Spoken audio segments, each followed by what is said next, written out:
dia! Hoje vamos falar de um assunto muito importante, não é, Patrícia Poeta? Isso mesmo, Fátima Bernardes. Vamos falar sobre duas das doenças que mais atingem a população de Juiz de Fora: disenteria e varicela.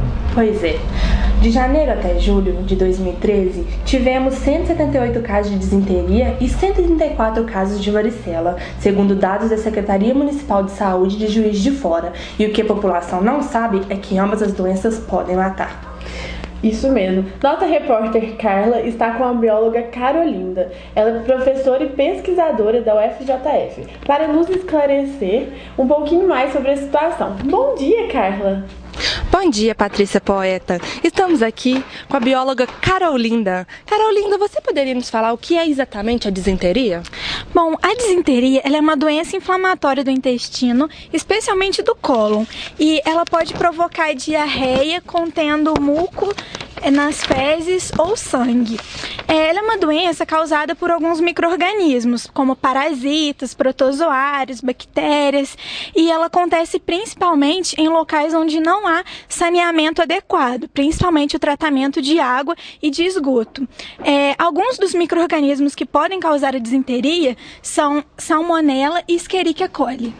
E quais são os sintomas dessa doença, bióloga? Bom, o principal sintoma da disenteria é a diarreia, mas o indivíduo contaminado ele pode vir a apresentar outros sintomas, como mal-estar, enjoo, dor abdominal e vômito. É importante que o tratamento para a disenteria ele seja feito a partir da ingestão de muito líquido, pois a pessoa perde muita água e sais minerais pela diarreia e pelo vômito. E essa perda de líquido, ela pode resultar em uma desidratação, podendo levar até o óbito do indivíduo contaminado. E como podemos contrair essa doença? Bom, os micro-organismos que causam a disenteria, eles são disseminados por mãos, alimentos e água contaminados por resíduos fecais. O curioso, Carla, é que a contaminação ela pode ser feita por um número muito pequeno de bactérias, de 0 a 100 bactérias. E como a população pode evitar a contração dessa doença? Bom, o simples ato de lavar as mãos antes de consumir os alimentos, bem como a lavagem de frutas, verduras e legumes antes do consumo, ele já reduz consideravelmente as chances de contração da disenteria. Os alimentos que vão ser ingeridos, eles também devem ficar imersos em água sanitária diluída em água por pelo menos meia hora antes do consumo.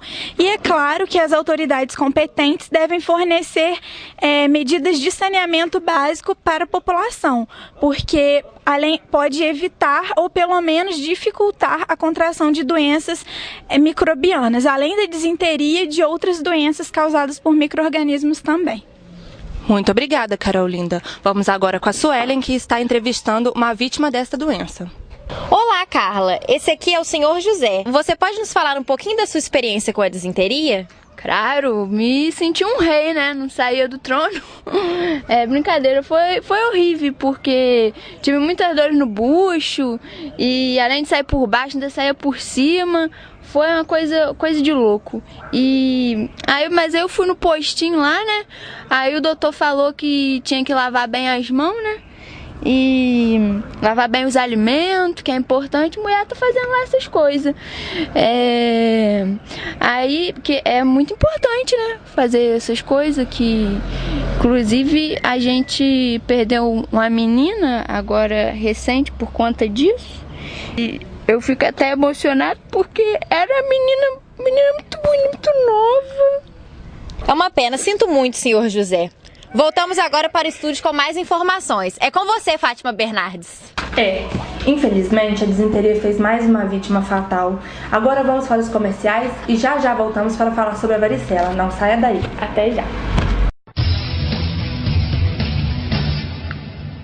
Salve, salve, Navibacter! Vamos dar uma espiadinha agora nas nossas guerreiras que estão fazendo a prova da comida neste momento.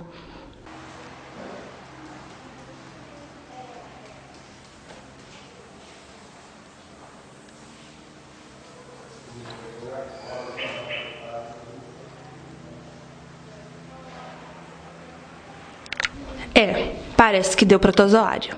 Big Bactéria Brasil, a colônia mais vigiada que você já viu. Estamos de volta e agora vamos falar sobre outra doença com bastante incidência na cidade de Juiz de Fora, a varicela, nossa conhecida catapora. Pois é uma doença que não causa muitos riscos de vida, mas que é bem incômoda, não é mesmo, Fátima Bernardes? E para esclarecer mais um pouco sobre essa doença, trouxemos uma doutora convidada ao nosso estúdio, a nossa doutora infectologista Drauzia Varela. As perguntas serão enviadas pelos telespectadores. Tudo bem, doutora? Tudo ótimo. Podemos começar então? Claro. O que você acha então de explicar primeiro para o pessoal que está na sala de aula nos assistindo como exatamente é a catapora? Muito bem. A catapora é uma doença altamente contagiosa provocada pelo vírus varicela zoster. Com o nome científico de varicela em geral, é benigna e costuma incomodar principalmente pelas manchas vermelhas e pela coceira intensa. Muito bem. Já temos as perguntas de quem está em casa, Patrícia? Temos sim. A primeira pergunta é do Felipe Freitas. Ele quer saber se quem já contraiu a doença poderá contrair novamente. Bem, quem já teve varicela uma vez na vida não ocorre mais o risco de desenvolvê-la. No entanto, como o vírus da catapora é o mesmo da herpes zoster, existe o risco de um indivíduo com defesa baixa desenvolver uma nova doença depois de entrar em contato com os doentes em fase de contágio. Quem tem doenças imunodepressivas como a AIDS deve manter distância do vírus. Portanto, fique atento, Felipe Freitas. Agora, doutora, nós temos uma outra pergunta importantíssima do Vinícius Nunes. Ele quer saber se existe alguma vacina para a varicela. Existe uma vacina que previne a doença, sim. Ela é indicada para todas as crianças com mais de 1 ano e para adolescentes e adultos que ainda não contraíram a doença. E a gente tem mais perguntas aqui. A Marina Figueiredo está querendo saber como se contrai esta doença. Bom, Marina, a transmissão se dá pelo ar. Se uma criança ou um adulto que nunca teve catapora entrar em contato com alguém doente em fase de transmissão, a contaminação é quase certa. As perguntas não param de chegar. Olha essa do Marcel Pereira. Minha filha contraiu a doença, porém já está curada há algumas semanas. Eu ainda não tive nenhum sintoma parecido com o dela. Eu tenho chance de ter contraído o vírus mesmo assim? Interessantíssima sua pergunta, Marcel. Caso você não tenha contraído a doença alguma vez na sua vida, você tem grandes chances de contraí-la agora, mesmo que sua filha já tenha sido curada. Isso porque depois de entrar em contato com o vírus da catapora, o indivíduo permanece entre 14 e 21 dias sem apresentar os sintomas. É o que se conhece como tempo de incubação. Temos mais perguntas. O Luiz Arthur está querendo saber quais são os sintomas da doença. Então, Luiz, os sintomas começam com pontinhos vermelhos espalhados pelo corpo, que aparecem como picadas de inseto. Nessa fase, a doença não costuma ser detectada facilmente. Essas manchas, depois de 2 ou 3 dias, crescem e mudam o aspecto. Tornam-se vesículas, folhas cheias de um líquido transparente. As bolhas podem aparecer em regiões delimitadas do corpo ou nele inteiro. Muitas vezes, os sinais aparecem também nas mucosas da boca, do nariz, dos olhos, entre outras. Além da coceira intensa, o contagiado pode apresentar febre baixa, dor de cabeça. É uma doença que pede repouso durante os primeiros dias de surgirem os primeiros sintomas. O estágio no qual o corpo fica com os sinais variados, desde as manchinhas parecidas com picadas de insetos, bolhas, até feridas e croças ressecadas, é o mais característico da doença. Nessa fase não há como confundir a catapora com qualquer outro problema. Enquanto as feridas não cicatrizam, é preciso manter o doente isolado, pois há risco de contaminação. E para finalizar, doutora, temos aqui uma pergunta da Patrícia Dias. Ela gostaria de saber qual o tratamento para esta doença. Ótima pergunta, Patrícia. Antes de qualquer remédio, uma determinação: nunca coce. As bactérias são invisíveis e podem infeccionar as feridas. Normalmente, as cicatrizes escuras de catapora são decorrentes de infecções secundárias.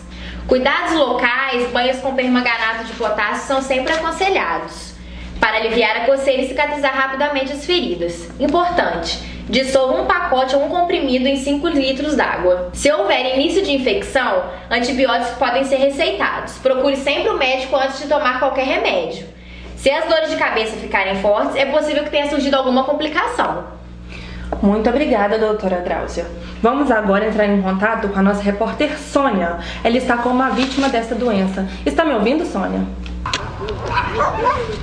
Estamos aqui com a Maísa. Ela contraiu varicela e vai nos falar um pouquinho sobre os sintomas. Ah, coça, né? Coça um pouco. Incomoda muito? Incomoda muito, muito, muito, muito. E o que mais te incomoda? Ah, eu acho que é o bullying, né? Porque meus amiguinhos não querem mais brincar perto de mim. E aí eu tenho que brincar sozinha, com o Ted. E também coça. Ah, mas não fica tristinha não. É só você fazer o que a médica mandou que você já vai sarar, tá? Tá bom. Voltando pro estúdio com Patrícia Poeta. Muito obrigada, Fátima Bernardes. Muito obrigada, doutora. Volte sempre ao nosso programa. E muito obrigada também a vocês, telespectadores, que enviaram suas perguntas. Espero que tenham sido esclarecidas. Muito obrigada mais uma vez, doutora Dráuzia. Tenha um bom dia e até amanhã. E...